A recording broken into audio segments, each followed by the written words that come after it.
Yɛresiesie Yenho, the Preparation for Reparations podcast. Episode 13, Preparing Effectively for the Netherlands Reparations Dialogue. From reacting to others to nothing about us without us. Welcome to the 13th episode of Yɛresiesie Yenho, the Preparation for Reparations podcast. I am your host, Esther Xosei, Executive Director of the Maangamizi Educational Trust, joined once again by my co-host, Brother Simeon. But let us first pour libation. We pour libation to the Creator of the heavens and the earth, and to our African ancestors and ancestresses who overstood that every gathering, every dialogue, every meeting is an opportunity to advance liberation, but only if we enter with clear preparation, rather than just hope. To Queen Nzinga, who never entered negotiations from a position of weakness, but always built power before engaging with those who sought to exploit her people. To Jean-Jacques Dessalines, who overstood that authentic independence requires complete rejection of colonial systems and the organised power to enforce that rejection. To Amy Ashwood Garvey, who built international networks that connected African liberation struggles across territories while maintaining independent analysis and autonomous organising capacity. To CLR James, who taught us that authentic representation emerges from organised communities, not appointed spokespersons. To Ida B. Wells Barnett, who showed us that effective resistance requires documenting truth while building organised power to act on that truth. And to Thomas Sankara, who demonstrated that genuine international solidarity requires rejecting the very systems that create oppression, not reforming them. To all of our ancestors and ancestresses who overstood that preparation, Yɛresiesie Yenho, means entering every space with clear analysis, specific goals, and the organised capacity to achieve them, regardless of others' cooperation. And to all those ancestors and ancestresses who knew that authentic community representation cannot be granted by institutions, but must be built through organised work that develops genuine accountability between leaders and their communities.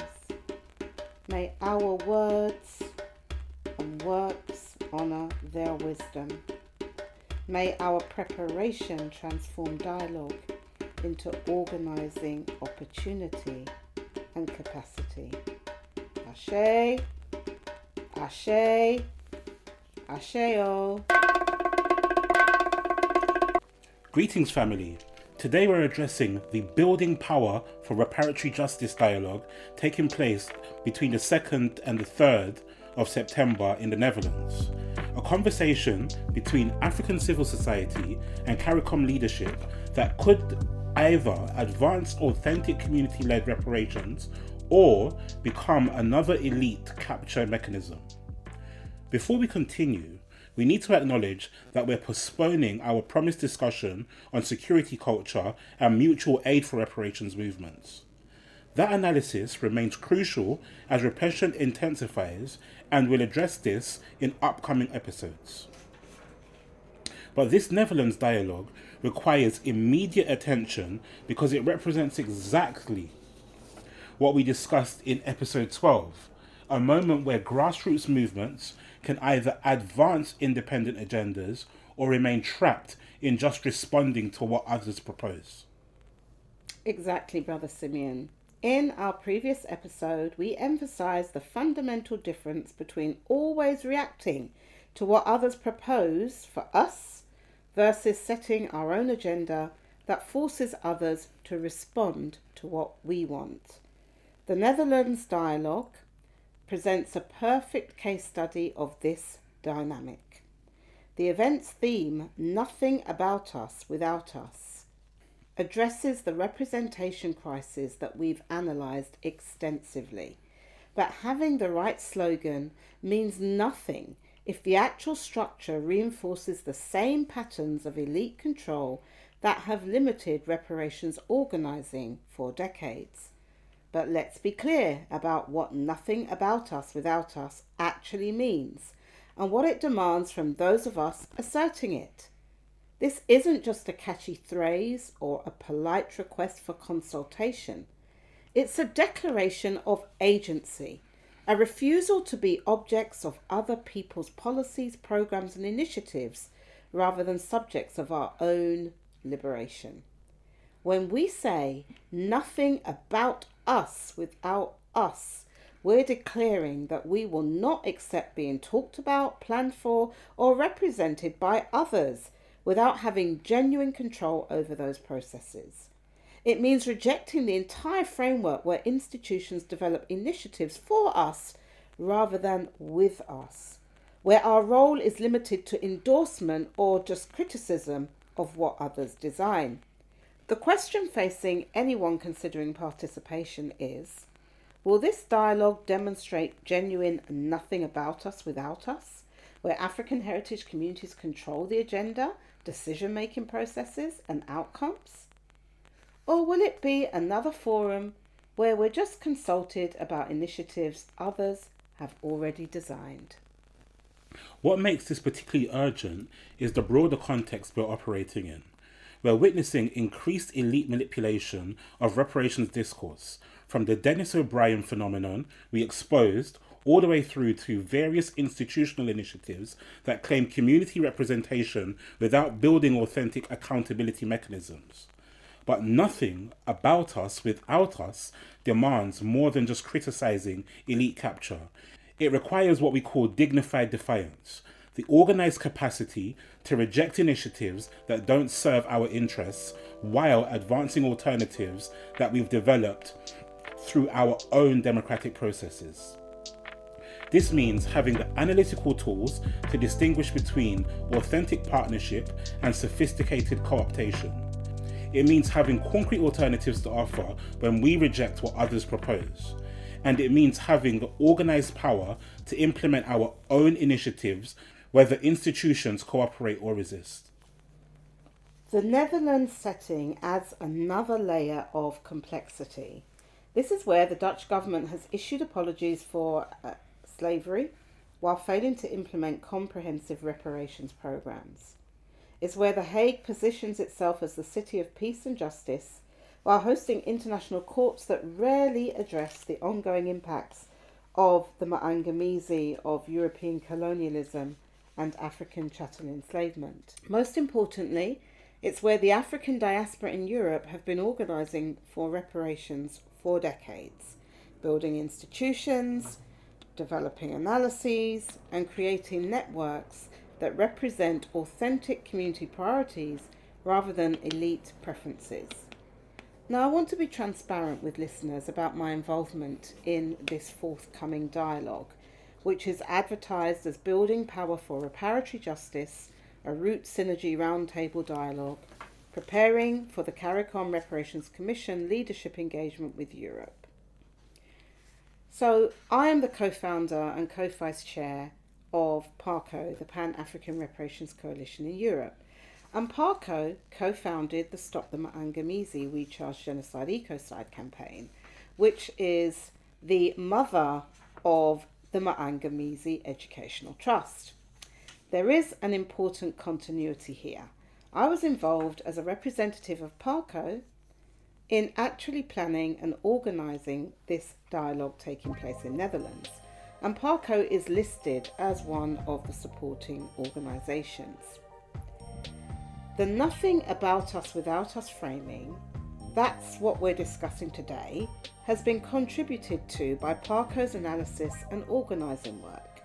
This means our analysis today comes from direct engagement with these processes, and we are holding ourselves to the same high standards that we seek to hold others to account. This is very important because we are advocates of participatory-based approaches and recognising the potency and contributions of the African diaspora in Europe. But we must also hold ourselves to the same standards that we expect from others. Sometimes our critical interventions have been negatively received and perceived to be personal attacks, when they are simply principled analysis based on our commitment to authentic representation and community control. We're doing this show not just to inform people about the dialogue, but to model the kind of accountability we advocate for, examining our own involvement to ensure we are not being co-opted, that we are still authentically representing our people's best interests, and that we practice what we advocate. But nothing about us without us means that CARICOM and its CARICOM Reparations Commission cannot develop engagement approaches in Europe without studying and incorporating the analysis that the African diaspora in Europe have already been developing through decades of organising. It means that they cannot claim to represent our interests without demonstrating accountability to our democratically developed priorities and processes. The question is whether this dialogue will become another forum where established organisations speak for communities without meaningful consultation or accountability, or whether it will demonstrate what genuine nothing about us without us looks like in practice. Today, we'll analyse the effective preparation this dialogue requires, examine the opportunities and dangers it presents, and discuss what nothing about us without us actually demands from those asserting it in a dignified, defiant and resilient way. Most importantly, we'll explore how this dialogue connects to our podcast's central theme, Yɛresiesie. We are preparing ourselves. The question is not whether CARICOM will include us, or whether European governments will respond adequately to our demands. The question is whether we are preparing ourselves with the collective analysis, the organised capacity, and unified, or should I say harmonised voices needed to compel the securing of the reparations that we deserve. Yɛresiesie means that we don't wait for others to prepare solutions for us. We don't wait for institutions to develop the right approach. We prepare ourselves through building the knowledge, skills, relationships, and power needed to control our own people's liberation process. This Netherlands dialogue becomes one opportunity to demonstrate that preparation, not the goal itself. When we say nothing about us without us, we're declaring that we have and are preparing ourselves to be agents of our own liberation, rather than objects of other people's policies. This is about moving from hoping that institutions will represent our interests to building the organised power to compel authentic representation, whether they want to provide it or not. Reading the Netherlands dialogue, analysing the opportunities. Let's begin by analysing the Netherlands dialogue, or should I say, the Root Synergy Roundtable dialogue taking place in the Netherlands, September 2nd to 3rd, by examining what the organising materials reveal about power dynamics, representation structures, and potential outcomes. The event description states that there's a growing interest from international delegations visiting Europe to address reparatory justice claims. However, some of these delegations claim to represent African diaspora communities without ensuring meaningful involvement or consultation with those communities living in Europe. This acknowledgement is significant because it identifies exactly the problem we've been talking about: the gap between claimed representation and authentic community voice. But acknowledging a problem isn't the same as solving it. From our perspective as the Maangamizi Educational Trust, which is the educational arm of the Stop the Maangamizi campaign, this recognition of representation problems validates the analysis we've been developing for decades. we've consistently argued that authentic reparations must be grounded in people's power, the organised capacity of African heritage communities to determine their own priorities and hold institutions accountable to those priorities, regardless of whether those institutions are European governments or Caribbean ones.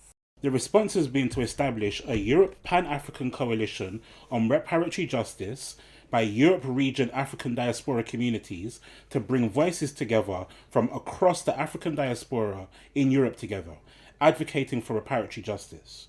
But here's what troubles me about this language. When we see phrases like bringing together voices, we need to ask whose voices get heard and who controls the process of bringing them together. Nothing about us without us cannot mean simply having African people present in a room if the agenda, methodology, and outcomes are still controlled by others. From the Stop the Maangamizi, We Charge Genocide Ecocide campaigns organising work, people's empowerment requires much more than bringing together voices. It requires what we call community democracy, organised processes where communities develop collective analysis, make binding decisions about priorities, and create accountability mechanisms that ensure any external relationships serve grassroots interests rather than institutional agendas. The real test of nothing about us without us is whether communities can say no to initiatives that don't serve their interests and whether they have alternatives ready to advance when they reject what others propose. The event's approach is interesting. It's presented as preparation for the CARICOM Reparations Commission leadership engagement with Europe, which suggests the dialogue serves CARICOM's agenda rather than advancing independent community priorities. But notice the framing, building a people-centred narrative in the reparations discourse while strategically engaging with CARICOM leadership, the African Union, the United Nations and other relevant stakeholders. This language reveals a fundamental tension between people-centred organising and engagement with institutions that operate according to their own interests and constraints. From our perspective as organisations that educate about and support the struggle for people's power through concrete campaigns like the Stop the Maangamizi, We Charge Genocide Ecocide campaigns, demand for an all-party parliamentary commission of inquiry for truth and reparatory justice, we must ask, what does it mean for CARICOM to genuinely recognise the African diaspora in Europe communities' perspectives and solutions? First, it would mean acknowledging that communities like those in the UK, contingent of the international social movement for African reparations, have developed sophisticated analysis of the ongoing Maangamizi, the ongoing African Holocaust, as is often said, and concrete approaches for addressing it that may differ from CARICOM's institutional approaches. The Stop the Maangamizi campaign has been advancing specific demands, building grassroots capacity through Pan-African Reparations Rebellion groundings, and creating democratic structures through the Pan-African People's Assembly on African Reparations. So if CARICOM is serious about partnership, they would study these approaches developed by the Stop the Maangamizi campaign and consider how they could support grassroots campaigns rather than expecting communities to simply endorse their own initiatives. So listeners, here's an analysis exercise you can do right now. Take any reparations organisation or campaign you support, whether it's local, national or international. Write down their main demands or goals. Then ask yourself these 3 questions. Did communities directly affected by these issues help develop these demands through collective discussion?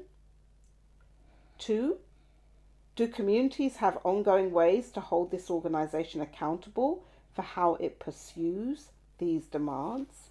And 3, can communities change the demands or withdraw support if the organisation's approach doesn't serve your interest If you can't answer yes to all three questions, you're looking at an organisation that may speak for communities rather than being controlled by them.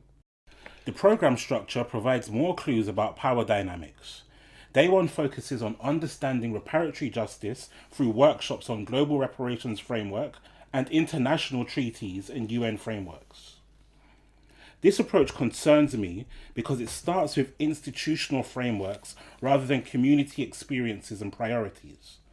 When we begin with what the UN and international treaties say is possible, we're already accepting limitations in our imagination and demands before we can even assess what communities actually need.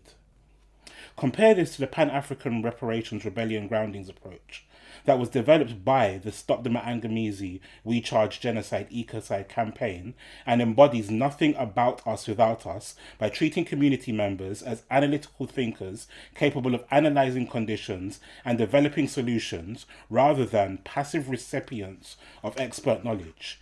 Each grounding is built in collective analytical capacity while developing specific organising skills that participants can apply in their local contexts.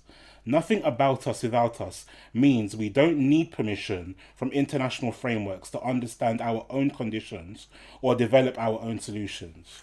We can study those frameworks critically, but our analysis and demands must emerge from our own experiences and collective wisdom, not what institutions tell us is realistic or achievable. Day 2's focus on strategy and action includes power analysis and strategic engagement, and panels on reading the political landscape and engaging CARICOM and the African Union as partners. The language of partnership with CARICOM and the African Union is particularly revealing. Partnership implies equal relationships between parties with shared interests and mutual accountability. But what accountability mechanisms ensure that these institutions serve community priorities rather than expecting communities to support institutional agendas?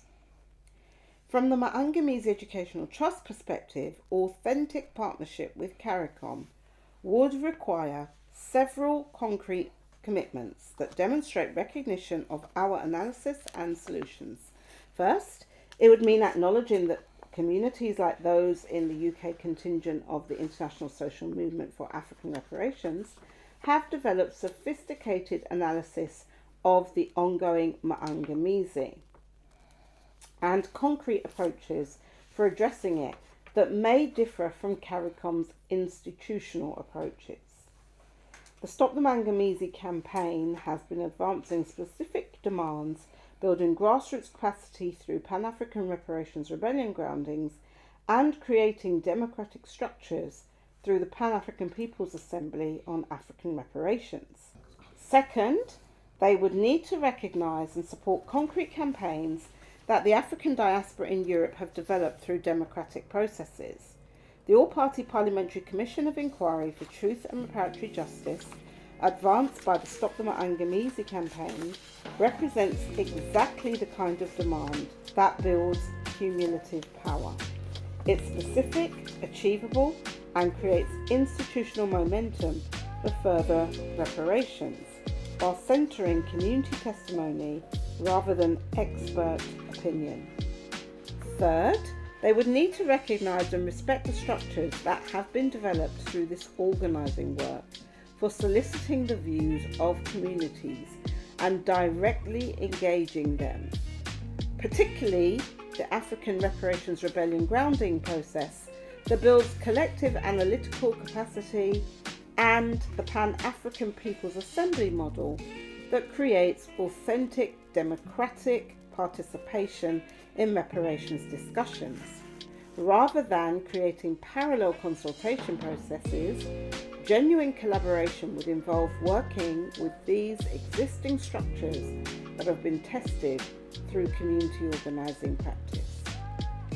The programme does include workshops on community self-determination structures and building independent Pan-African diaspora organisations in Europe, which suggests awareness of the need for autonomous organising capacity. This is where the analysis developed by the Stop the Maangamizi We Charge Genocide Ecocide campaign becomes crucial. The campaign's position is that any apology must be an apology of substance, which will be inclusive of and based on substantive reparatory and ethical reparations. The reparations must be an integral part of the apology itself and must be concrete. You don't apologize and then do reparations as separate actions. But nothing about us without us means more than just demanding better programs from European governments. It means insisting that any reparations programs must be designed with meaningful community control from conception to implementation. It means rejecting the entire model where governments apologize and then design remedy programs based on what they think is appropriate or affordable. What we would expect from CARICOM in a genuine nothing about us without us approach is recognition that the African diaspora in Europe have developed comprehensive frameworks for moving from apologies towards systematic repair. The Stop the Maangamizi We Charge Genocide Ecocide campaign has identified specific mechanisms that address the ongoing Maangamizi in all its dimensions. The question for effective organisers is, how do we use symbolic gestures like apologies as leverage points for comprehensive transformation rather than accepting them as sufficient responses to centuries of exploitation? Nothing about us without us means we don't let institutions define what constitutes adequate remedy. We define that based on our analysis of what's needed to end the ongoing Maangamizi.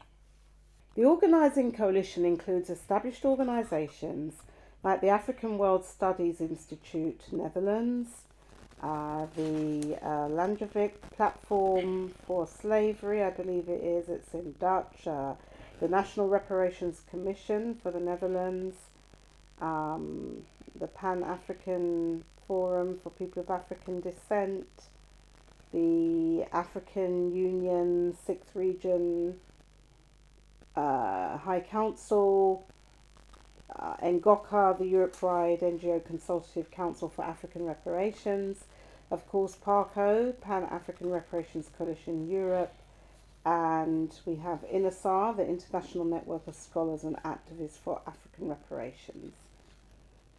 So these are the coalition of co-organisers. So this represents a significant organising capacity and institutional relationships. But institutional capacity isn't the same as organising capacity that can actually win changes. The question is whether these organisations have developed the kind of analysis and organising methods that can compete with elite manipulation, or whether they remain trapped in just reacting to what others propose. From our experience as the educational arm of the Stop the Maangamizi campaign, nothing about us without us requires specific organisational innovations that most liberation movements haven't fully developed. It's not enough to have organisations that speak for communities. You need processes that enable communities to think collectively, decide democratically, and act coordinatedly. This is why the Stop the Maangamizi campaign developed the Pan-African Reparations Rebellion Groundings methodology.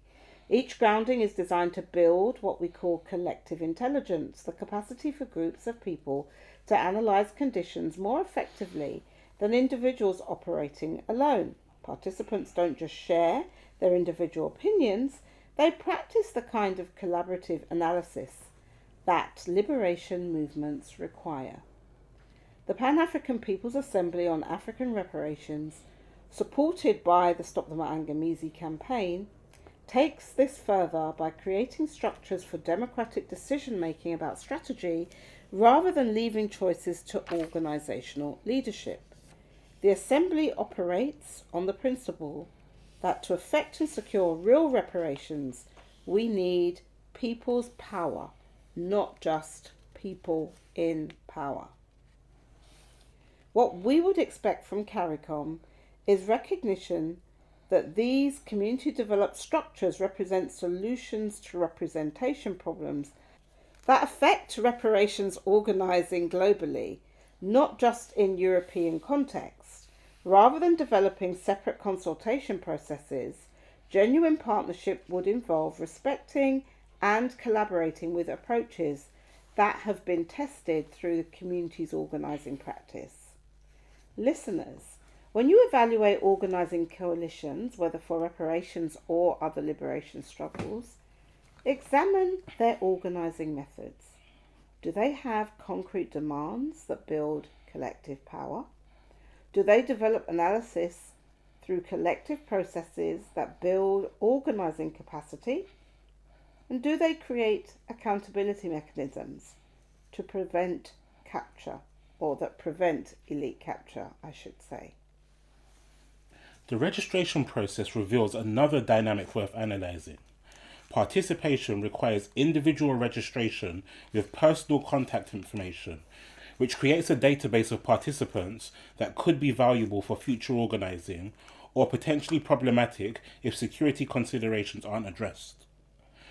More importantly, there's no indication of collective decision-making processes that would allow communities to develop shared positions before engaging with CARICOM leadership. Without systematic community preparation, individual participants may end up responding to institutional proposals rather than advancing independent agendas. This connects to a fundamental principle. Authentic representation requires organised communities, not just authentic individuals. Even the most committed community advocates can't represent community interests if communities haven't developed collective analysis and priorities through the democratic process. The Netherlands dialogue could address this by including structured community assemblies that develop shared positions, or it could reinforce elite control by focusing on individual networking and institutional relationship building. What gives me hope about this event is its explicit recognition of representation problems and its emphasis on the African diaspora in Europe's distinct experiences and needs. This suggests awareness that meaningful reparations organising must address specific local conditions rather than applying generic approaches. The challenge is whether this awareness translates into organised community power that can actually control reparations processes, or whether it remains at the level of cultural recognition that doesn't challenge fundamental power dynamics. Let me explain what I mean by this distinction. Cultural recognition means recognizing that the African diaspora in Europe have unique experiences and should be consulted about reparations. But this can happen while still leaving all the real decision-making in the power of the hands of institutions like CARICOM or European governments. Communities get recognized, maybe even celebrated, but they don't get control. Organised community power, on the other hand, means communities have the power to set their own agendas, make binding decisions about what they want, hold institutions accountable to those decisions, and walk away from processes that don't serve their best interests. It means moving from being consulted to being in control of the outcomes. Here's the central question for anyone considering participation. What would effective engagement look like in this context? First, it would require going beyond just responding to others' presentations and speeches towards advancing independent community priorities developed through collective processes. Second, it would mean building lasting organising capacity rather than just sharing information or creating networking opportunities. Third, it would connect local organising to international solidarity without subordinating community autonomy to institutional partnerships. But most importantly, effective engagement based on nothing about us without us would treat this dialogue as one opportunity to demonstrate community agency rather than as an end in itself. The goal wouldn't be successful dialogue, but proving that African heritage communities have the analytical capacity and organized power to engage with any institution as equals rather than supplicants. This requires what we call African liberation methodology, approaching every engagement as an opportunity to demonstrate our autonomy and capability as African people rather than seeking validation or inclusion in existing systems. When we say nothing about us without us, we're not asking for permission to participate. We're announcing that we will control how participation happens or we won't participate at all.